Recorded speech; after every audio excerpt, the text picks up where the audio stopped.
प्यारे साथियों, स्वागत है आपका हमारी एक नई कहानी में। ये कहानी आपको डर और सस्पेंस की उस दुनिया में ले जाएगी जहां अदृश्य शक्तियों का कब्जा है। अगर कहानी पसंद आए तो प्लीज़ वीडियो को लाइक और चैनल को सब्सक्राइब करना ना भूलें। तो देरी ना करते हुए चलिए शुरू करते हैं। कहानी एक छोटे से गांव से शुरू होती है जो एक घने जंगल के किनारे पर बसा था। ये गांव अपनी शांति और सुंदरता के लिए मशहूर था, लेकिन इसके साथ ही एक पुरानी दहशत भी जुड़ी हुई थी। कहते हैं कि इस गांव के पास ही एक घाटी थी जिसमें रात होते ही अजीब सी आवाज़ें आने लगती थी, जैसे कोई सरगोशियां कर रहा हो।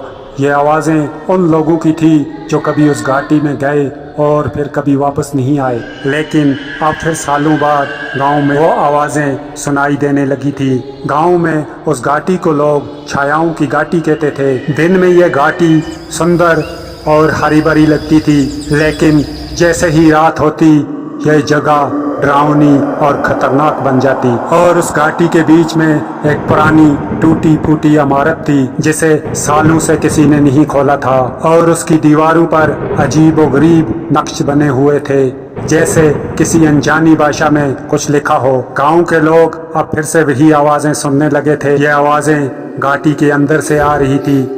ऐसा लगता था जैसे कोई किसी को पुकार रहा हो। ये सरगोशियां गांव के बच्चों को सबसे ज्यादा सुनाई देने लगी थी, और वो डर के मारे रात को सो नहीं सकते थे। रात को ये आवाजें तेज हो जाती थी, और जैसे जैसे रात बीतती ये आवाजें डरावनी होने लगती थी, और कोई समझ नहीं सकता था कि आखिर ये क्या है। लेकिन गांव में डर का माहौल फैलने लगा था। एक रात गांव का एक युवा लड़का अचानक गायब हो जाता है, और आखिर में उसे घाटी के पास देखा गया था जहां से ये फुसफुसाहटें आती थी। उसके घर वालों ने उसे हर जगह ढूंढा, लेकिन वो नहीं मिला। गांव वालों ने भी मिलके उसे ढूंढने की कोशिश की, लेकिन किसी ने भी उस घाटी में कदम रखने की हिम्मत नहीं की। और ये पहली बार नहीं था कि किसी ने उस घाटी में कदम रखा हो और वो फिर वापस लौट आया हो। इस घटना ने गांव में डर का माहौल पैदा कर दिया, और रात को कोई भी घर से बाहर निकलने की हिम्मत नहीं करता। तब गांव के बुजुर्गों ने फैसला किया कि अब और इंतजार नहीं किया जा सकता। उन्हें इस रहस्य का पता लगाना ही होगा, चाहे इसके लिए उन्हें कितनी भी मुश्किलों का सामना क्यों न करना पड़े। और उन्होंने घाटी की पुरानी इमारत में जाने का फैसला किया। गांव के कुछ साहसी लोग तैयार हुए, और एक रात जब चांद पूरा था और हवाओं में अजीब सी सरसराहट थी, वो लोग घाटी में उतर गए। उनके पास मशालें थी, दिलों में दहशत, लेकिन सच्चाई का सामना करने का साहस भी। घाटी के भीतर का माहौल ठंडा और डरावना था।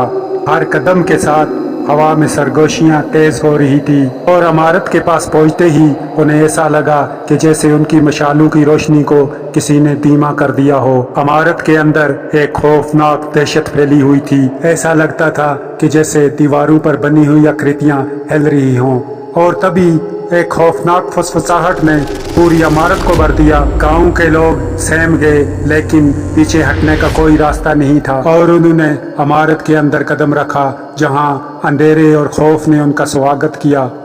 और उस मूर्ति के चारों ओर अजीब सी रोशनी थी, जैसे किसी अदृश्य शक्ति ने उसे घेर लिया हो। अचानक मूर्ति के चारों ओर की जमीन हिलने लगी, और एक खौफनाक आकृति प्रकट हुई। ये वही आवाज़ थी जो फुसफुसाहटों में सुनाई देती थी। ये आकृति गांव के उन लोगों की आत्माओं की थी जो कभी इस घाटी में गए और फिर कभी लौटकर वापस नहीं आए। ये आत्माएं अब भी अपनी मुक्ति की तलाश में थी, और हर रात ये घाटी में भटकती थी अपनी दुख भरी दास्तान सुनाने के लिए।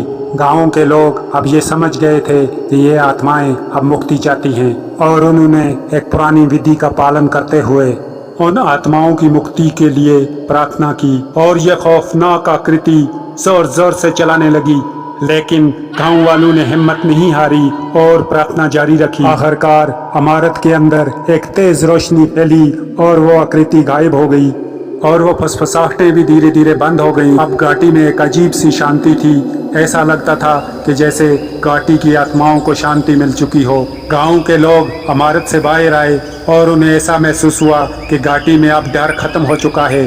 अब यहाँ कोई फुसफुसाहट नहीं थी, कोई डर नहीं था। गांव फिर से अपने पुराने रूप में लौट आया था। पर एक बात हमेशा के लिए याद रह गई, छायाओं की घाटी का रहस्य और वो डरावनी रात जिसने उनकी जिंदगी बदल दी। और गांव वाले अपने अपने घर लौट आए, लेकिन उन घटनाओं की यादें उनके साथ थी। घाटी में जो कुछ हुआ वो कभी भुलाया नहीं जा सकता था, लेकिन अब भी उस इमारत के पास से गुजरने में डर महसूस होता है, जैसे उस अदृश्य शक्ति का एहसास अब भी हो रहा हो। लेकिन अब वो डरावनी फुसफुसाहटें शांत हो चुकी थी। घाटी की ये कहानी अब भी दहशत भरे किस्से के रूप में गांव की पीढ़ियों को सुनाई जाती रहेगी। समय बीतने के साथ साथ गांव वालों ने अपने आप को फिर से संवार लिया। घाटी अब पहले से ज्यादा सुंदर दिखती है। वहाँ अब नए फूल खिलने लगे और पक्षियों की चहचहाट फिर से सुनाई देने लगी, और गांव वाले बिना डर के अब घाटी के पास जाने लगे, मानो ये जगह फिर से अपनी खोई हुई सुंदरता फिर से वापस पा चुकी है। गांव के बुजुर्ग बच्चों को अब भी उस घाटी की कहानी सुनाते, लेकिन अब वो डराने के लिए नहीं बल्कि सीख देने के लिए सुनाई जाती थी। गांव के लोग ये जानते थे कि कुछ कहानियाँ सिर्फ कहानियाँ ही नहीं होती, वो सीख दिलाती हैं उन खतरों की कि जिनसे इंसान का सामना कभी भी हो सकता है, और कभी कभी डर का सामना करना ही उसकी मुक्ति का रास्ता बनता है। लेकिन घाटी के रहस्यों की कहानी हमेशा के लिए उनकी यादों में बनी रहेगी।